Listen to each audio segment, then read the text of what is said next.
Muy buenas tardes a todos. Hoy alcanzamos la cumbre de este ciclo semanal titulado Educar en la incertidumbre. Diálogos para una pedagogía emergente y el aprendizaje del siglo XXI. Más que un podcast, este espacio se ha transformado en un ecosistema vibrante, un lugar donde la educación ha logrado romper las paredes del aula para abrazar la ciencia, la tecnología y el humanismo en un tejido invisible. Ha sido una travesía de saberes profundos y encuentros transformadores.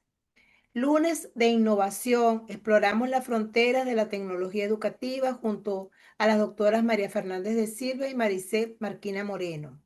Miércoles de estrategia, desciframos el liderazgo y la gestión del cambio de la mano de las doctoras Judith Buitriago Ramírez, Jenny Alborada Olivares y Claudia Zuniaga Bravo. Viernes de humanidad, nos conmovimos al profundizar en el factor humano y la salud con las doctoras Soraya Jiménez Rodríguez y Betty Caldero Lopeza.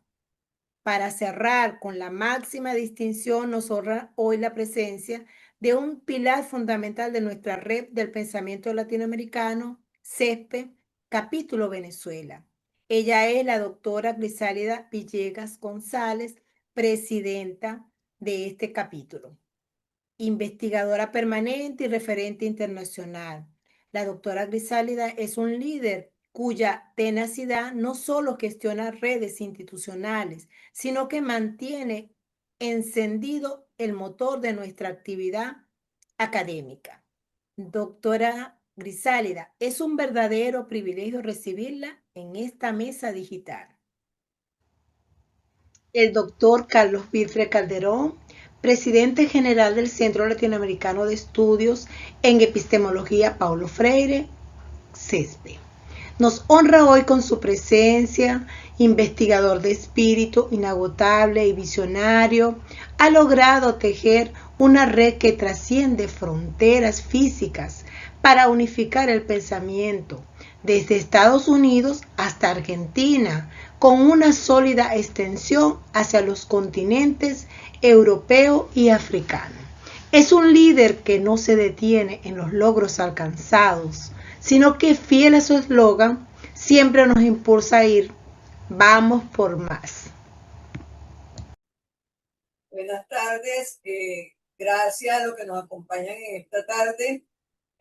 Gracias, Sandra, realmente también es un privilegio que seas tú nuestra anfitriona y recibe un abrazo desde Venezuela, igual que cada uno de los que nos acompañan.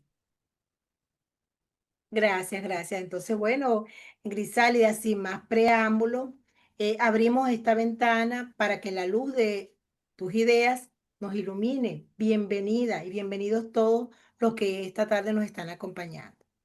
Bueno, después de recorrer esta semana las dimensiones técnicas y humanas de la educación, nos queda la urgencia de mirar el mapa completo. Bueno, doctor Vilfre, para romper el hielo, desde esa mirada global que usted cultiva, ¿cómo diagnosticaría hoy el pulso de nuestra pedagogía regional frente a este vendaval de incertidumbre global? Saludos, abrazos y bendiciones a todos. Cuánto gusto, Sandra, que me invites a este espacio de conjunto con la doctora Crisálida. Es un honor y una gran oportunidad para dirigirnos a nuestra comunidad académica y científica que se reúne con el pretexto de participar en el Congreso CESPE 2026 y específicamente en el evento de CESPE Venezuela. Como dices muy bien, para romper el hielo, creo que podemos dar algunos criterios asociados a esta pregunta de cómo se diagnostica el pulso de nuestra pedagogía regional. Coincido primero con que estamos frente a un vendaval de incertidumbre global.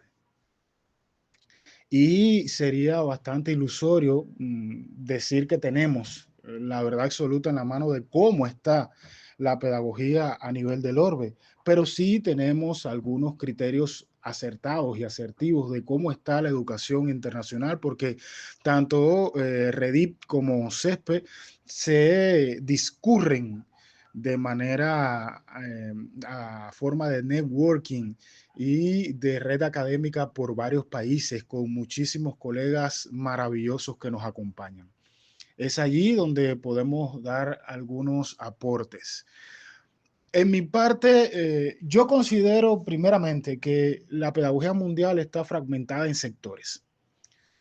Y aunque existen muchos y hay varios matices, porque como el arco iris está lleno de colores, este mundo educativo, los actores más grandes son dos. Los que trabajan la línea de el financiamiento, la línea de la inversión, la línea de vender el producto educativo per se, donde prima la ley del dinero, la ley hegemónica del más fuerte, de los grandes negocios educativos, y están los sectores más populares, los sectores que buscan ubicar al sujeto al centro del proceso para hacerlo protagonista, los sectores que hacen movimientos sociales, luchas en función de lograr una educación como derecho humano más justa y accesible para todos. Si los primeros ubican y tratan de negociar que el producto sea, entre comillas, de calidad para venderlo mejor, los segundos tratan de generar productos y propuestas donde temas como la inclusión educativa debe jugar un papel preponderante. Esta fragmentación, diría yo que es un proceso dialéctico de aparente involución y de evoluciones constantes. Hace poco tuvimos un ciclo de conferencias asociado al perfeccionamiento educativo y veíamos, por ejemplo, países como México con una nueva ley de educación que busca apoyar los procesos de inclusión educativa, de reconocimiento de la diversidad en el aprendizaje de los sujetos neurodiversos. Y por otra parte vemos casos como Argentina, con una completa involución de las políticas educativas que privilegian a esos sectores hegemónicos y financieros. Entonces, esta fragmentación sí apoya una gran incertidumbre global. En algunos casos, cuando comparamos con países europeos, porque nos acompañan varios colegas de Italia, Portugal, España, hay algunos aspectos que yo diría que son comparativos con los años 60 y 70 en estos países y nosotros ya estamos por acá en el 2021.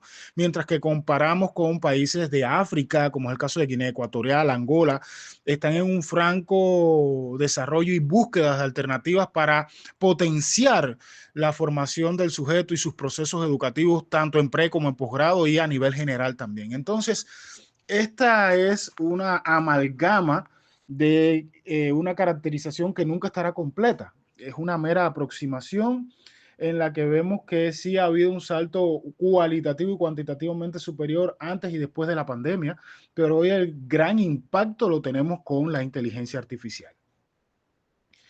Podemos poner algunos ejemplos. Esta herramienta asumida por muchos de nosotros como un asistente que es válido y es necesario, al que no le podemos dar la espalda, pero por otros asumidos como una condición sine qua non de verdad absoluta, y ahí vienen los errores de prestigio, los errores de contenido, de conocimiento, puesto que las alucinaciones artificiales son más graves en algunas IA que en otras.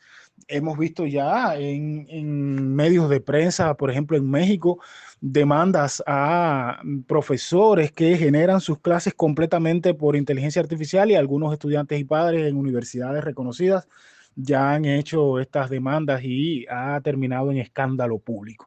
Entonces, todo va en ese camino. Yo diría que asumo un recurso de la autora Crisálida de que debemos navegar en esta transcomplejidad para poder hacer frente a cada uno de los desafíos que son cada vez más grandes y mayores a nivel internacional de cómo estamos enfrentando la pedagogía regional.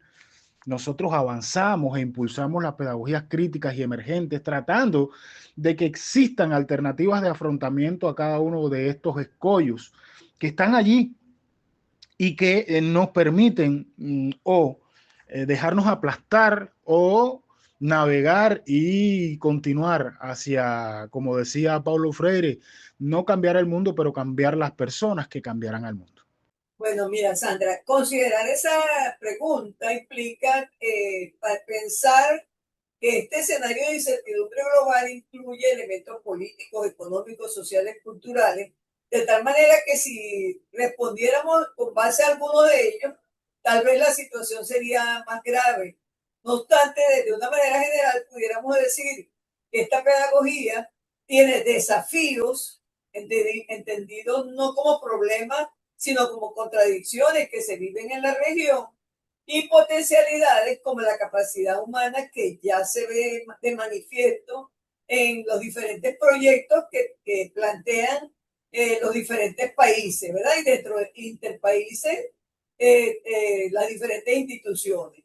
De tal manera que para mí, como en toda situación, hay grandes desafíos que seguir y, por supuesto, muchas potencialidades que caracterizan a las personas, a la gente de Latinoamérica. Gracias, sí, exactamente. Todas esas potencialidades son parte de este ejercicio que nos mueve a seguir insistiendo que educar en la incertidumbre no es un eslogan, es una necesidad y tiene su gran importancia que de alguna manera hemos podido registrar durante estas instancias. Y bueno, seguimos acá. Si el suelo que pisamos es inestable dentro de toda esa dinámica que ocurre y que es parte de lo que de algún sentido nos estás mostrando en esa inferencia a la realidad, el investigador no puede quedarse estático, ciertamente. En ese escenario eh, de este terreno que se mueve, ¿cómo realmente se puede resignificar el rol del investigador? Y justamente por eso, porque ese terreno se mueve, es conmovedor y que cambia cada día. ¿Qué nos Este, pudiese plantear? interesante pregunta porque tiene que ver, como tú dices, si estamos en un mundo cambiante, en un mundo donde la pedagogía tiene desafíos, pero también potencialidades, una de las potencialidades precisamente son los investigadores, los académicos, ¿verdad? Que necesariamente tienen que cambiar de un rol único a un rol múltiple, a un rol de complementariedad. Yo señalo que ya no podemos seguir hablando del investigador cuantitativo, del investigador cualitativo, sino que necesitamos un investigador que se mueva dentro de las múltiples perspectivas en base a la realidad que está observando.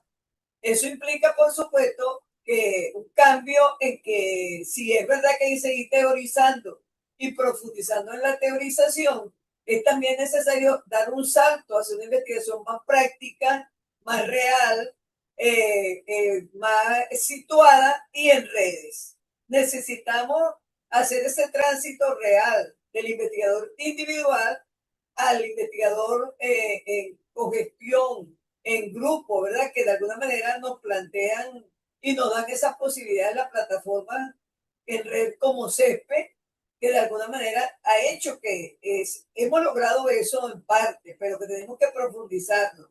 Y también eso implica modificar un poco o bastante la formación de investigadores. Entonces ya no podemos seguir hablando de un investigador dentro de un solo paradigma, sino que la formación de investigadores tiene que ser más práctica y desde las distintas perspectivas. No sé si respondo a tu pregunta. Sí, bueno, interesante, Grisalia, porque fíjate que eso nos lleva por el terreno de la transdisciplinaridad y nos lleva más allá de la integración, que por supuesto es vinculante, entonces me trae a esta audiencia que justamente aprovechando el resumen de la semana, que también se han escuchado varias voces, como tú lo dices, no es una sola línea, no es una sola línea en enfoque, pero tampoco es una sola línea en pensamientos, en aportes, en ciencias, en áreas, por darle un nombre. Y por eso que hemos escuchado voces desde la gerencia, la medicina y la tecnología que justamente nos permiten plantearnos que el desafío es que no nos quedemos como islas. Tú de alguna manera lo has planteado. Por ello te pregunto, en tu visión, ¿cómo integrar los aportes de la educación, de estos espacios de herencia, medicina, tecnología, en una propuesta sólida de pedagogía emergente para Latinoamérica? Bueno, tú acabas de señalar, y ese es el primer elemento que yo incorporo, ¿verdad? La transdisciplinariedad. Justamente, tú has podido ver en esta semana, o hemos podido ver, que todas las disciplinas de una manera u otra aportan, entendiendo esa transdisciplinariedad no solo desde las disciplinas, sino de los escenarios, las experiencias, los distintos saberes. Muchas veces se dificulta poner en práctica la transdisciplinariedad porque implica incorporar esas personas que a lo mejor no son académicos, pero que tienen ese conocimiento que es importante. Entonces, ahí es donde yo decía que hace falta, como decir, saltar un poquito de la teoría a la investigación práctica.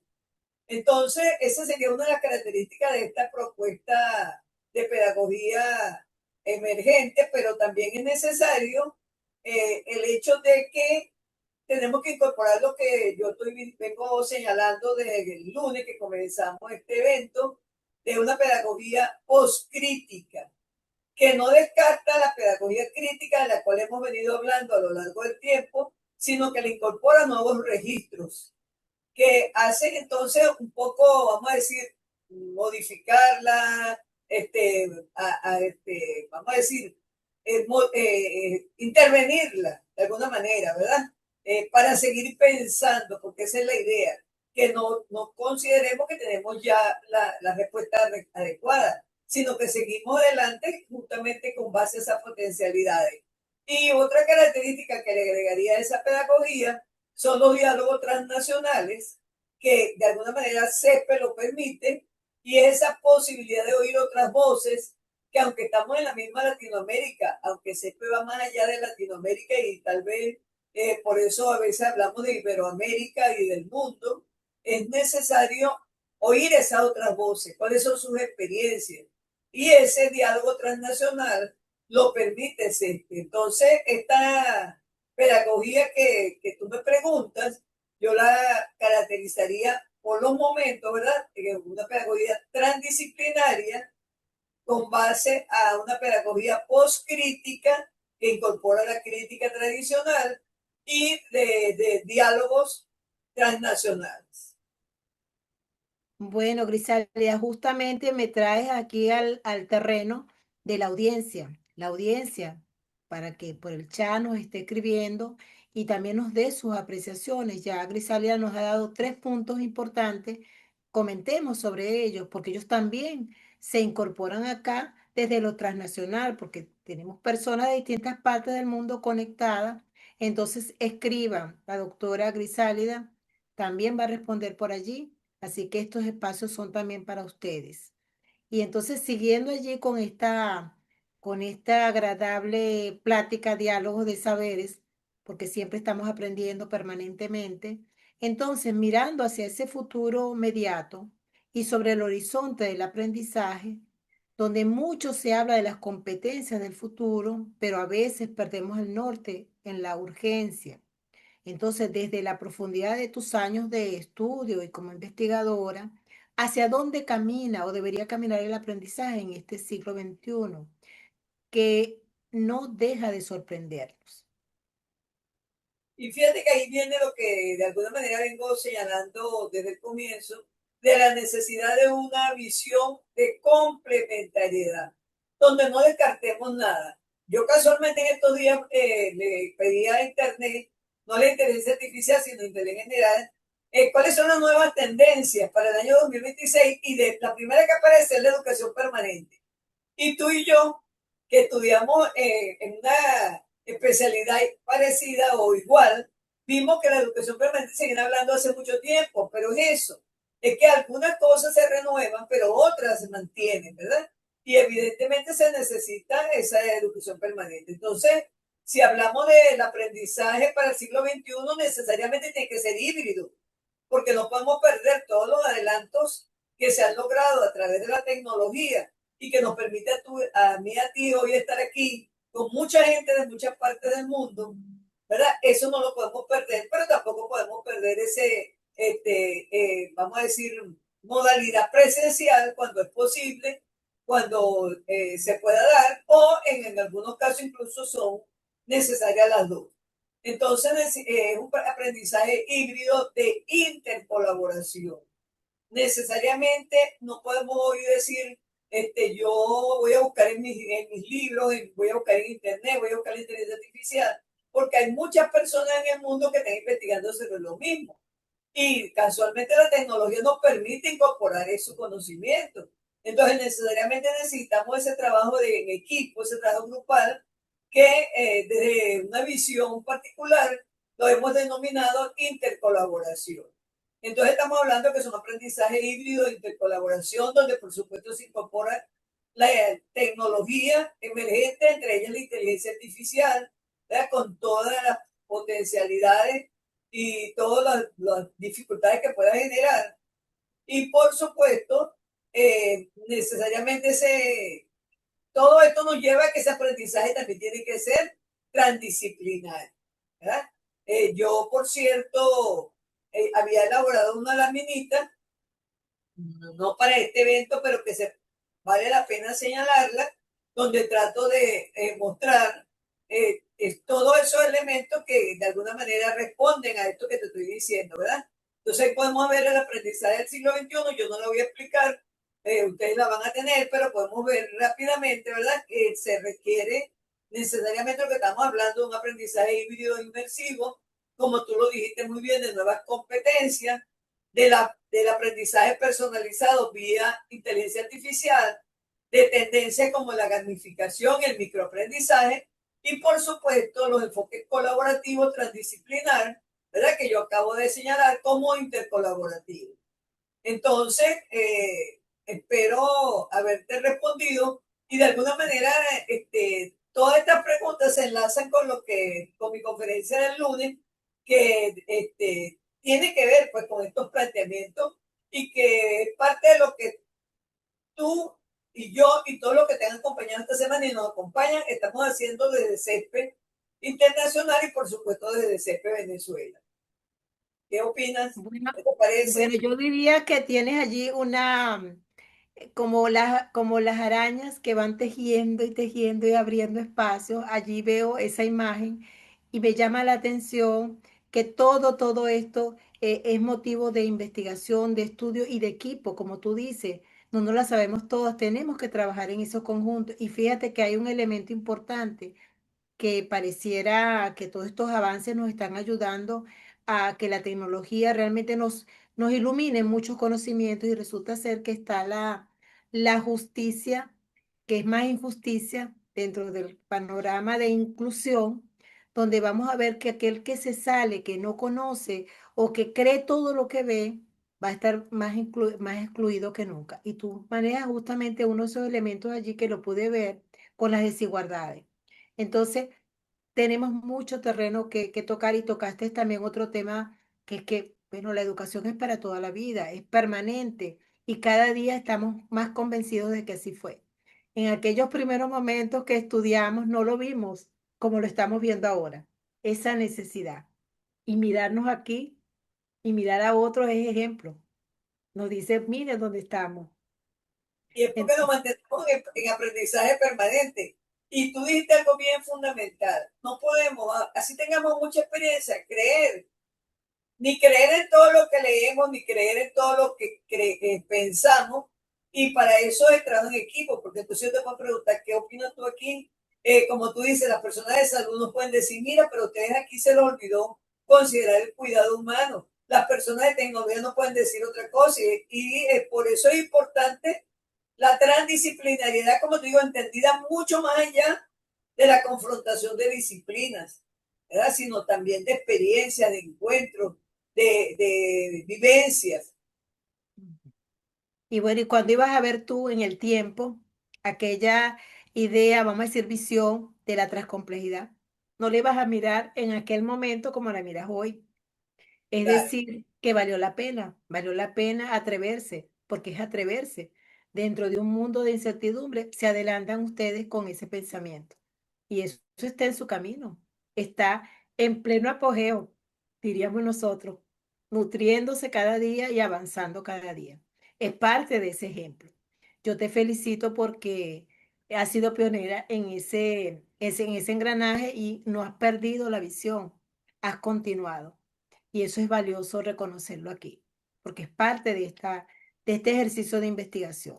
Así que un poco ya avanzando y vamos aterrizando a la labor institucional como líder, como gestora, y por eso me atreví a señalarte de esa red de Ready, que aunque está en otros espacios, también entra con nosotros, también nosotros somos parte en esas dinámicas de invitación a las que también acudimos y de incorporación en nuestra gran césped que todo tiene cabida también.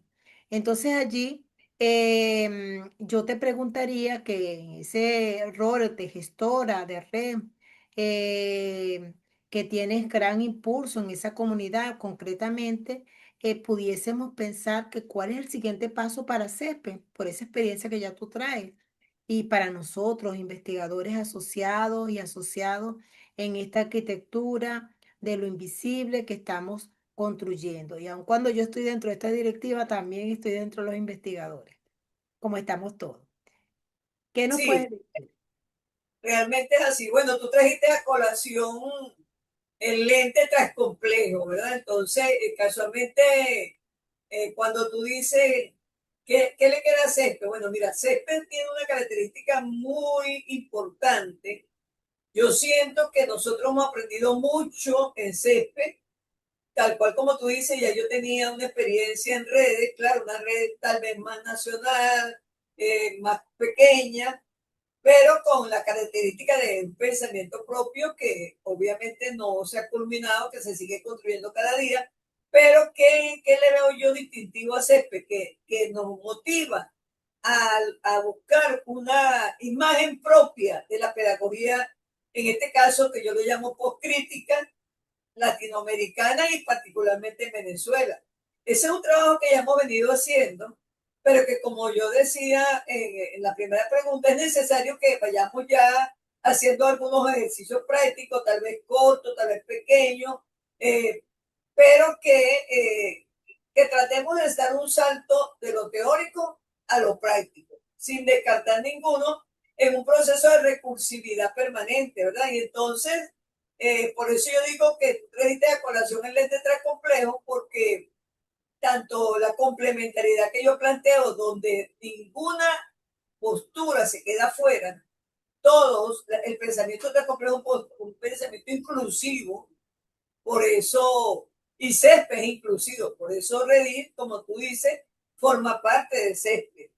¿Verdad? Entonces es interesante ese planteamiento de que el CEPE nos motiva a buscar ese pensamiento propio de la pedagogía emergente, en este caso venezolana. Entonces yo creo que hay que seguir en eso, ¿verdad? Ir afinando todo lo que hemos venido haciendo, lo hemos hecho de varias maneras. De hecho, esta postura que tú escogiste para este evento, digamos que es una de las últimas, ¿verdad? Porque tú empezamos escribiendo libros, luego pues hicimos unos casos prácticos, hemos hecho varias alternativas, de tal manera que quizás vale la pena plantearnos para el año, lo que queda del año 2026, una práctica, un ejercicio práctico en alguna, aquí dentro de los miembros de CESPE Nacional hay personas que trabajan en escuelas, donde pudiéramos ir incorporando, como decía yo, tal vez la presencialidad, pues asistir, ¿verdad? Porque hasta ahora desde, digamos, prácticamente desde su inicio de CESPE en Venezuela, hemos estado vía virtual. Bueno, y para los investigadores, por supuesto, continúa lo que hablábamos en el ámbito, vamos a decir, general, ¿verdad? Entonces, profundizar en la teoría, ir más hacia una investigación práctica situada y en redes, o sea, en intercolaboración. Creo que con eso te respondo esta pregunta. Bueno, gracias, gracias porque estás dando matices a la audiencia también para que consulte y para que pregunte y bueno, estaremos luego revisando. Pero fíjate que antes de despedirnos vamos a hacer una actividad, vamos a salirnos hacia otro punto un poco dinámico. Bueno, ese es el nombre que yo le quiero señalar como ejercicio. Y para que quienes nos escuchen se lleven una brújula, les propongo, te propongo y les propongo a la audiencia un reto. Y ese reto comienza contigo. Si tuviéramos que conversar toda nuestra filosofía, o sea, condensar, contenerla, toda nuestra filosofía en un manifiesto de la pedagogía emergente, ¿cuáles serían los tres pilares sagrados que le darían sentido y dirección a ese caminar en el siglo XXI? Y por supuesto, antes de escucharte, Grisálida, quiero recordarles a la audiencia que escriban, que nos coloquen sus tres palabras para ese manifiesto mientras escuchamos a la doctora Grisalia. Te escucho. Bueno, Sandra, yo te iba a proponer que no lo dejes como un ejercicio, sino que se produzca un manifiesto de la pedagogía emergente desde Venezuela, ¿verdad? En mis conferencias yo lo llamé Latán, ¿verdad? Pero ese podría ser un manifiesto realmente de pedagogía emergente desde CESPE para el mundo, para Latinoamérica. Por supuesto que no pueden faltar dentro de lo que acabamos de hablar, la palabra, yo diría que no son palabras inmutables, pero que como tú dijiste al comienzo, es una necesidad. El mundo que estamos viviendo y la sociedad en la cual nos desenvolvemos nos lleva a esa necesidad y es la transdisciplinariedad. Necesariamente requerimos la transdisciplinariedad ampliada, una transdisciplinariedad que tiene que ver desde la posibilidad de inclusión de cualquier pensamiento, de cualquier persona, con cualquier experiencia, porque siempre va a tener un saber que aportar. Por supuesto, eso implica un proceso de complementariedad, ¿verdad? Porque no es que lo que diga la mayoría, sino que vamos a considerar todos los planteamientos en un proceso de complementariedad. Y decía que no es inmutable porque esta complementariedad puede ser diferente a lo mejor para Chile que para Venezuela, por señalar un ejemplo, que tú estás en Chile y yo estoy en Venezuela, pero que siempre va a implicar distintas perspectivas.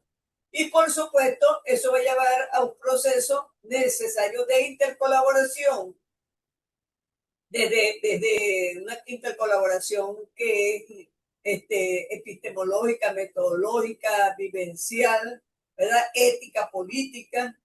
Yo diría que yo envolvería esas tres palabras, ¿verdad? Y ya me estoy saliendo de la pauta, de envolverla en el lente transcomplejo, ¿verdad? De una visión de transcomplejidad. Entonces, bueno, no sé si respondo a tu pregunta, pero ojalá que nuestra audiencia haya colocado muchas palabras que pudiéramos, como te decía, sin que sean mayoría, sino considerar cada una, porque cada una debe tener algo que aportar a este manifiesto, que en este momento tú lo estás haciendo como un ejercicio práctico, pero que ojalá lo puedas concretar realmente como un manifiesto del grupo de podcast, ¿verdad? No, gracias, de verdad, gracias. Y no, sí, la gente se está pronunciando. Ya tendremos esos espacios para revisar y contestar. Pero de verdad, gratitud infinita a la audiencia por habitar este espacio de saberes compartidos. A ti, Grisálida, porque has sido generosa en abordarnos toda esa o parte de esa experiencia y despertar a esta audiencia también a seguir reflexionando en esa arquitectura de lo invisible. Y por eso, para cerrar este ciclo con la altura que se merece, entonces te cedo a ti el cierre con unas palabras de reflexión final. Gracias, Sandra. Bueno, algo que tal vez se me quedó por ahí es que tenemos que no permitir que el aprendizaje pierda su humanidad. Entonces, en esta confluencia de pensamientos que hemos venido hablando, necesitamos ser cada día más humanos. aprovechar todos los beneficios, todas las potencialidades de la tecnología, pero reconocer que como humanos tenemos muchas capacidades que desarrollar. Y CESPE nos brinda ese espacio. Entonces, no puedo decir más nada que de un agradecimiento a CESPE Internacional, a su presidente, el doctor Carlos Vitri, junto a la directiva, y por supuesto a CESPE Venezuela en su junta directiva, y por que más que en su vicepresidenta, la doctora Sandra Jiménez, y cada uno de los que hoy nos han acompañado, ¿verdad? Entonces, en esa humanidad, en esa visión de no perder que el aprendizaje sea humano, pues un abrazo para todos desde Venezuela. Sandra, interesantísima pregunta esta que haces antes de despedirnos, ¿no? Y si tuviéramos que redactar un manifiesto de la pedagogía emergente para CESPE, creo que lo hemos estado haciendo estos casi 11 años. El día 15 cumplimos 11 años de existencia. Y dentro de la visión de CESPE, en nuestros documentos, estatutos, reglamentarios, se declara de que está el erigirnos como una escuela de pensamiento, y en alguna medida ya vamos logrando eso. En una junta directiva con la doctora Viviana y la doctora Rita de Colombia y Brasil respectivamente, nuestra junta directiva general, estuvimos conversando y jocosamente decía que en pocos años vamos a tener que cambiar la visión de CESPE, porque ya nos estamos acercando a ese sueño que inició hace 11 años. En este manifiesto yo coincido con tu pregunta. Se trataría de buscar pilares, quizás 3, quizás 5, quizás 7, no más de eso, pero los 3 más importantes y que ya tenemos bien claro. De hecho, hay ya libros, artículos que hemos publicado con colegas de diferentes países asociados a esta premisa, a esta iniciativa para Latinoamérica y, claro, para Iberoamérica en sentido general. Creo que hay 3 cuestiones que son medulares. La primera es que la educación, para que sea válida, para que sea factible, para que sea efectiva, para que alcance un estándar de que permita a una sociedad cualquiera que fuere estar al nivel de su tiempo, como diría José Martí, es que debe generar en el sujeto que aprende el pensamiento crítico. Sin pensamiento crítico no hay transformación, no hay procesos de adaptación al medio, a un siglo XXI caótico. El pensamiento crítico como parte de una visión pedagógica crítica y emergente, que es la que defendemos y la cual hemos visto en cualquiera de los sistemas educativos socialistas, capitalistas, por hablar desde un punto de vista político, da la huella y la necesidad de lo que realmente aspira un sistema en términos educativos. El pensamiento crítico es la esencia de lo que se requiere para un aprendizaje significativo, para una educación transformadora y para un proceso de adaptación que hoy es uno de los principales retos a los cambios tan bruscos, pero también tan inesperados en sentido socioeconómico, político, axiológico, tecnológico en sentido general. Por otra parte, el segundo pilar lo declaramos en un artículo que publicamos en la revista Atenas de la Universidad de Matanzas en Cuba. Se denomina Requiem, o es un canto a los 30 años por el aniversario de los pilares de la educación de la UNESCO, por la declaración de Delors. Y allí declarábamos que sí, los pilares de la educación han sido criticados, analizados, evaluados, redimensionados, pero para nosotros hay un pilar articulante y es el aprender a compartir. Las habilidades no sirven de nada si no se comparten los aprendizajes en los que se sabe hacer con esas habilidades. Para convivir hay que compartir. Para conocer hay que compartir, porque nadie conoce solo y lo que conoce es incompleto si no se comparte o si otros no comparten el conocimiento. En fin, el aprender a compartir creo que es un concepto irrenunciable hoy para poder hacer frente a los desafíos del siglo XXI y no sucumbir ante la incertidumbre global. Tanto es así que nosotros nos empeñamos cada día en espacios como este para compartir los saberes, la experticia, la experiencia, la sapiencia y lo que hemos venido acumulando en materia de sistematización teórico y metodológica también, para hacer crecer mayormente las investigaciones y a los investigadores que asisten a nuestros espacios. Y por último, creo que el gran pilar que requiere hoy la educación está asociado al ser. El ser como esencia, el ser como sujeto cósmico, como sujeto holístico, que debe estar no solamente al centro del sujeto, sino dinamizar el proceso en el cual está siendo epicentro y aprendiendo. Entonces, estos son, en resumen, algunas de las visiones que tenemos. Y si lo vemos de manera sistémica, de manera holística, de manera tan compleja, el ser al centro del sujeto que debe adquirir y en el cual debemos potenciar un pensamiento crítico y que le permita compartir de manera equilibrada, de manera sistemática, de manera consciente, para transformar el mundo que hoy nos circunda. Nos vamos con la certeza de que la red nos sostiene. Gracias, doctor Vitre. Gracias, doctora Grisálida. Soy Sandra Elinor Jiménez Rodríguez y esto ha sido una construcción colectiva de la arquitectura de lo invisible. Hasta pronto.